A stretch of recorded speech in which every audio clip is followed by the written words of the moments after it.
Hello, Anna. Great to have you here. Hi. Very looking forward to your language-friendly lesson that is involving fairy tales and language teaching.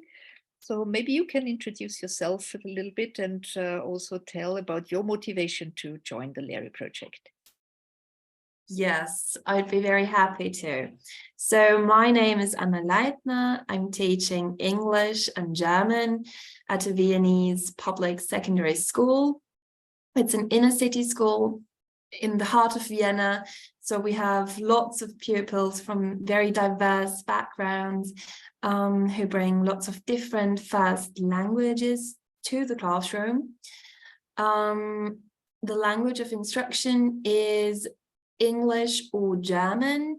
It's a bilingual school, so we have some classes that are taught in English and German in all the different subjects, but all in all, it's a quite diverse school, and I think that is probably what motivated me to take part in the LERI project, as I found the language-friendly element to really be also a big part in my approach to teaching and what is important to my school. So I think that is the main reason why I joined the project. Great, thank you. So looking forward to your presentation.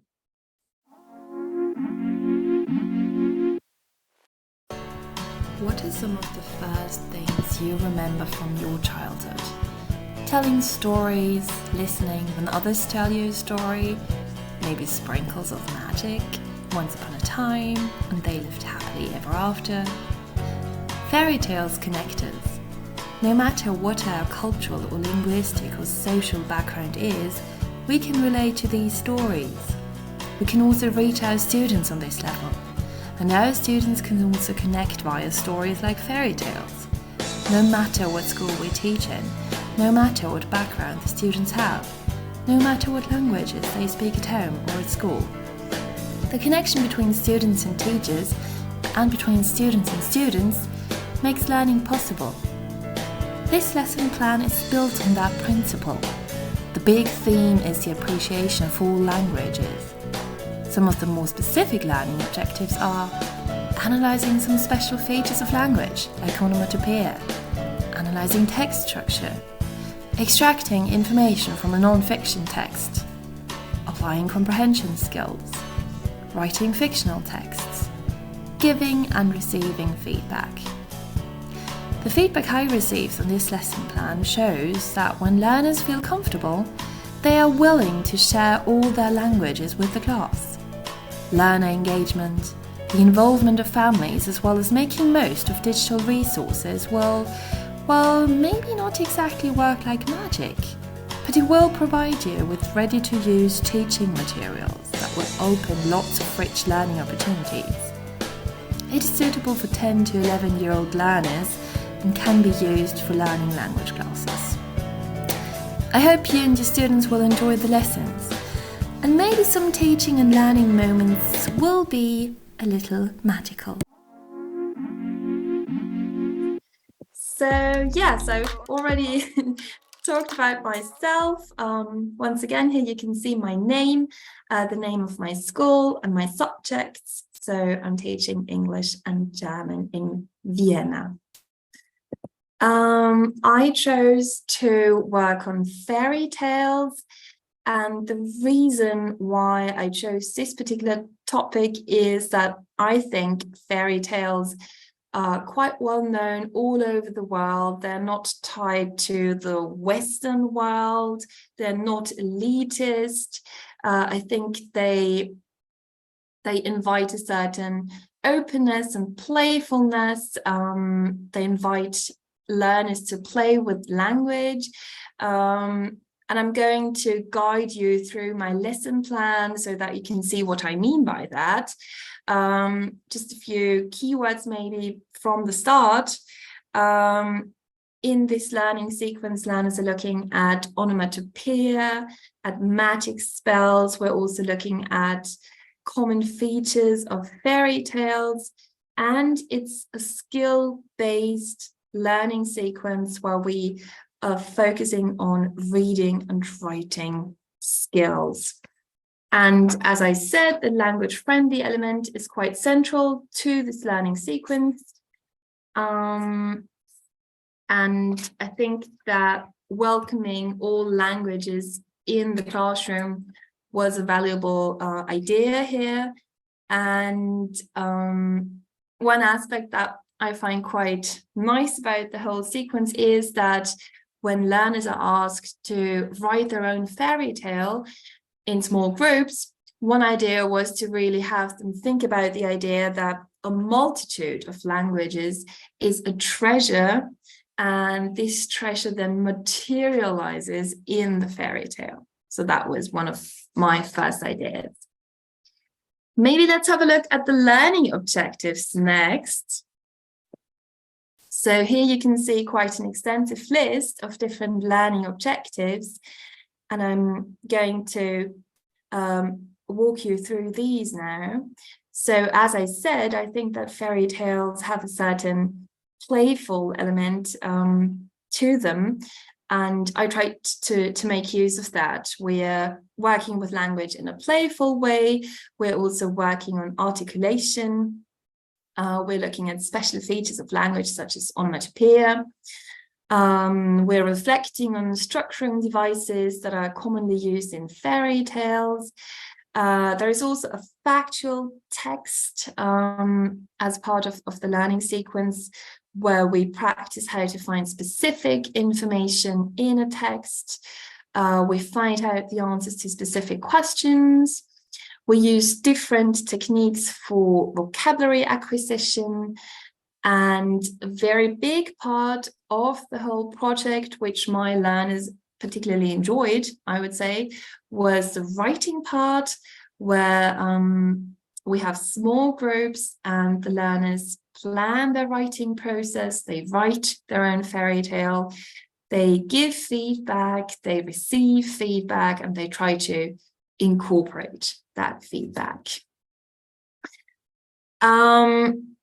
What I would like my fellow teachers to maybe take away from the project is to trust in their competencies, to pick the most suitable, the most relevant material and activities for their learners, since there is really a wide array of different tasks in that sequence. And really feel free to pick and choose, to adapt.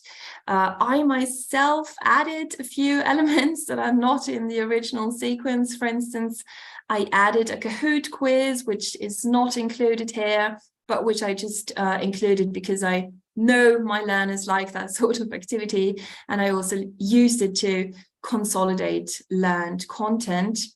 And we ended up watching video clips in different languages that showed fairy tales from all over the world, which is also something that my learners really enjoyed. So, was that a collection of videos that you collected yourself, or did the families support you with that? The video clips we found online, but what we did, which I can show you next, is we collected some recordings that family members made. And that would be the next part in my presentation. So let me just show you that. Here you can see a collage of different parts of the learning sequence. So I tried out the sequence, and a few of my colleagues did too. Most of my learners enjoyed the lesson. I asked them to give me some anonymous feedback, and the answers showed that the learners really liked different aspects of the learning sequence. So I think that the tasks catered to different interests. And yes, as you asked, we included the family by asking the parents to record fairy tales in their first language. And I think that I can have you listen to the beginning of a recording. Érase una vez una mamá cabra que vivía en una casita de madera con sus 7 cabritillos. Me voy al pueblo a comprar cosas buenas para comer. No abráis a nadie y tened mucho cuidado con el lobo. Lo reconoceréis por su voz grave y sus largas patas grises. So that was just the beginning of one recording, and there was another recording that we just played in class. But yes, including families and making use of what is there in the family outside school, that was also part of the lesson sequence. Right, I think that trying out the sequence reminded me once again that learner profiles are quite diverse, that interests differ, and that it is a good idea to think about different learning settings and including different formats. As you can see here in this collage, I just jotted down a few keywords such as Padlet, which we use to for these recordings. We had a Mentimeter activity, we had Kahoot, which I mentioned earlier, we had a writing planning tool, and a few more activities that I think I can also maybe show you later. My next point would be the impact of the LERI project. So let's continue with the next slide. Right, so the lesson that I learned was, I think, once again, that textbook teaching only gets us so far. Lots of teacher input and not so much student speaking time is a classic mode of teaching, but maybe it's not the most useful. It can be quite enriching to open up the classrooms to include the world beyond school, so to speak. Also, standardized teaching or teaching to the test is just, or should be, just one part of teaching, but creating safe learning spaces where learners feel comfortable, where they feel seen as a human being with a very specific background is quite beneficial, where learners feel heard with all their languages. That was crucial to that lesson plan. So next, I have a few impressions from the writing project that was done in small groups. As you can see here, these are just a few snippets out of these fairy tales. You can see that these fairy tales were written in English, but that we have different languages play a role as well. For instance, here you can see that one fairy tale about the caterpillar and his friends was written in English, but then you have a German part. Danke, Frederik, ohne dich wäre ich hier gestorben, aber wie kommen wir aus dem Turm heraus? And that idea really played a role in all of the different fairy tales, that we have a multitude of different languages, or we have characters who drink a magic potion and all of a sudden they can understand different languages, or we have fantasy languages that don't really exist. So playing around with language and getting comfortable with introducing different languages into the classroom was part of that idea. Which leads us to digital tools next. Yep. So here I have a list of the different digital tools that we use. I've mentioned a few before. For instance, Padlet, which I use to post fairy tales narrated by family members. We also use the Padlet function where you can locate languages on a map. We used Mentimeter to revise common features of fairy tales. And here we had sort of a split setting because some of the learners did not have their phones or laptops with them. So we also used the Blackboard for that activity. I mentioned Kahoot earlier, which brings a very playful and energetic element to the classroom, something my learners always enjoy. I used Canva for the fairy tales that the learners wrote in order to make them look very special and professional. I used Canva. We used Teams to share content. Then there was this anonymous feedback tool called Bitte Feedback. And Animoto I used for creating a video clip about my own learnings from the LERI project. And I think, yes, that was it. Thank you so much. That was really great. I'm looking forward. This is Schnetzel aus die Gegend. I'm very impressed. I'm very impressed. Yeah, I am. That's true. And you told that other teacher fellows in your school did already try this lesson out, and they gave you feedback on that. Yes, they did. So one teacher used it in a German class. I used it in an English class. She used it in a German class. She did not do all the different activities, but I think that is also the beautiful thing about the sequence, that you can really pick out the activities that you feel work best for your learners.